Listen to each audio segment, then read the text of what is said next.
جیسے کہ خلیفہ المامون نے کی تھی 8th سینچری میں بیت الحکمہ کے نام سے, ہاؤس آف وزڈم. اور اس بیت الحکمہ نے نعیم کون اس کا پرپز یہ تھا, خلیفہ المامون نے کہا, he was a very industries dynamic person, تو انہوں نے کہا کہ پوری دنیا کے علم کو میں یہاں پہ اکٹھا کروں گا. تو وہ باہر سے جو آتھرز آتے تھے چائنیز یا باقی لینگویجز سے, جو عربی میں کتاب کو ٹرانسلیٹ کرتا تھا, ہی یوز ٹو وے ہم ان گولڈ, اور اتنا وہ گولڈ دیتے تھے ان کو. پوری دنیا سے اسکالرز فلاسفرز جمع کرتے تھے وہاں پہ, لائبریری تھی وہاں پہ, ایکسچینج آف آئیڈیاز ہوتے تھے. سو جسٹ امیجن کہ اس وجہ سے Muslims produced top scientist and scholars of the world. ابن الہیثم, پینول کیمرہ جنہوں نے بنایا, البیرونی, پنڈ دادن خان میں بیٹھ کے, جسٹ امیجن, یہ موٹر وے سے میں ابھی آ رہا تھا, پنڈ دادن خان راستے میں آتا ہے کھیوڑا کے پاس, he sat over there and with 99% accuracy calculated the circumference of the earth. Just imagine that. ابن الہیثم, ابو علی سینا, ابن سینا, canon of medicine book لکھی انہوں نے. عمر خیام, I think he worked on quadratic equations. الخوارزمی, founder of algebra. یہ سارے کون تھے؟ Arabs from these areas, Asian Muslims. So through education you can turn around the life. Europe was in dark ages, but Muslim world was growing. And then what happened? After the 12th century, 900 سال ہو چکے ہیں. We haven't developed. Muslims have not developed or invented or discovered a single meaningful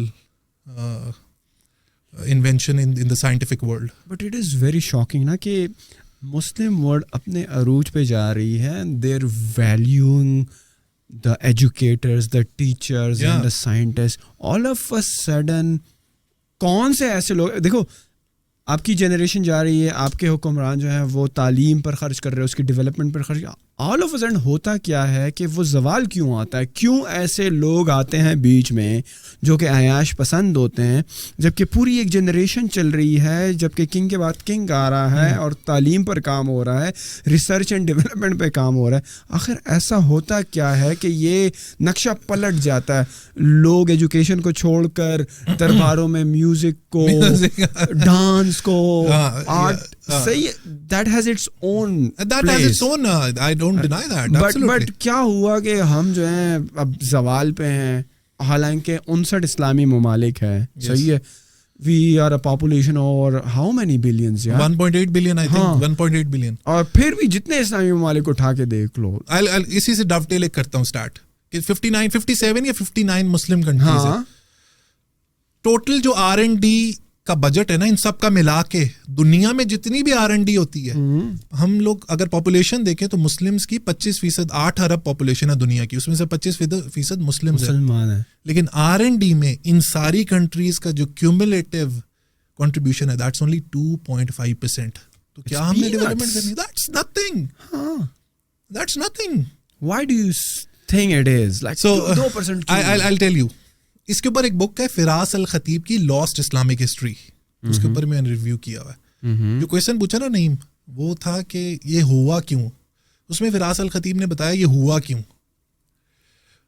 so it's basically, اچھا کچھ لوگ کہتے ہیں مونگولز آئے, انہوں نے عراق کے اوپر دھاوا بول دی اور جنگیں ہوئیں اور all of that. Muslims actually ہوا بھی یہی تھا. انیشلی مسلمز نے جو کوئنٹیسینشل وارفیئر تھا اس میں کافی کامیابیاں نہیں اور کافی چیزیں انہوں نے ماڈرن جو ہتھیار تھے وہ ڈیولپ بھی کیے, یوز بھی کیے.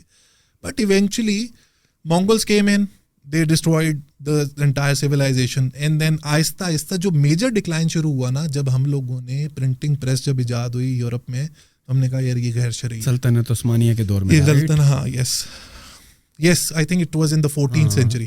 تقریباً کتنے 100-200 سال تک تو وہ حرام کہلا رہی تھی. So imagine if you stop disseminating literature, if you start disseminating books, what will happen? آپ کی قوم کی انسان سازی نہیں ہوگی, ذہن سازی نہیں ہوگی, وہ کہتے ہیں شاہ دولے کا چوہا بن کے رہ جائیں گے. It's a very limited fixed mindset. جب وہ ہوا تو یورپ میں کیا تھا, یورپ میں رینیسانس ہو رہا تھا, لیونارڈو ڈا ونچیز پیدا ہو رہے تھے, گیلیلیو گیلیلی پیدا ہو رہے تھے, رائٹ. سو دے اسکائی راکٹڈ, وہ ایکسپونینشیل گروتھ پہ چلے گئے, انہوں نے ہر چیز ایجاد کرنی شروع کر دی, انہوں نے ریشنالٹی کے ساتھ سوچنا شروع کر دیا, جنگوئزم چھوڑ دیا انہوں نے.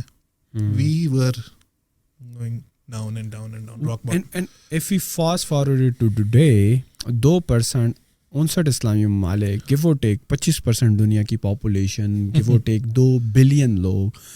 ہم کیوں R&D میں, جب کہ ہمیں پتہ ہے کہ ترقی کا راز اسی میں ہے. اف وی ایجاد something we will have the whole like the secret sauce for that, اور ہم جو ہے دنیا کو بیچیں گے. Why we are not doing that? دیکھو سعودی کے پاس تو پیسہ ہے, صحیح ہے. اگر پاکستان قرض میں ڈوبا ہوا ہے, Saudi has oil money, Turkey is a great economy, بہت سارے اس طرح کے اسلامک ملک. وائی میں ایک ایگزامپل دوں گا, Naeem, you will understand it inside out. 1615 میں سر تھامس رو آئے subcontinent, the first ambassador from the British empire. Sir Thomas Roe 1615 میں, آئی تھنک اس وقت جہانگیر کی حکومت تھی, بادشاہ سلامت کے پاس ہے. بادشاہ سلامت کے پیر چومے, اس وقت کسٹم تھا کہ وہ جو امبیسڈر آتا تھا, ڈپلومیٹ ہوتا تھا, وہ بادشاہ کے پیر چومتا تھا. اس نے کہا بادشاہ سلامت میرا سلام ایکسیپٹ کریں, accept my greetings, and I brought gifts for you and your وزراز اینڈ منسٹرس. تو انہوں نے کہا ٹھیک ہے. جب پیٹی کھلی تو پیٹی میں سے کیا نکلا؟ بائنوکولرز, دوربینیں, اس زمانے کی ماڈرن ترین چیز, اینکیں, ٹولز, رائٹ, کینچیاں. وزیر پاگل ہو گئے, بادشاہ بھی کہتے یار دس از امیزنگ. اگلے دن بادشاہ سلامت نے سر تھامس رو کو ایک لسٹ دی, 100 دوربینیں, 50 چمٹے اور 200 اینکیں, مطلب اس طرح کی کوئی لسٹ دی. So what does that mean? He said that is an import oriented philosophy. Rather than asking what are the mechanics behind this tool, how does it spectacle work, how does this strange binocular work, there was no inquisitiveness, there was no curiosity. Instead منگوا لو, Dubai میں کیا ہے, پیسہ ہے, منگوا لو, import کر لو, خود نہیں جنریٹ کرنا. That is what is lacking. So intrinsically we are, it's unfortunate, but let's call a spade. We are not research oriented. We need to be more indigenous چیزیں ڈیولپ کریں. ایکسپورٹ بڑھے گی تو ہمارے سارے پیٹرول سستے, everything is dovetail to export. If you are an export oriented economy you will have a balance of payment surplus and your people will do well. ہم نے ہر چیز امپورٹ کرنی ہے, خود نہیں بنانی. That's the trouble.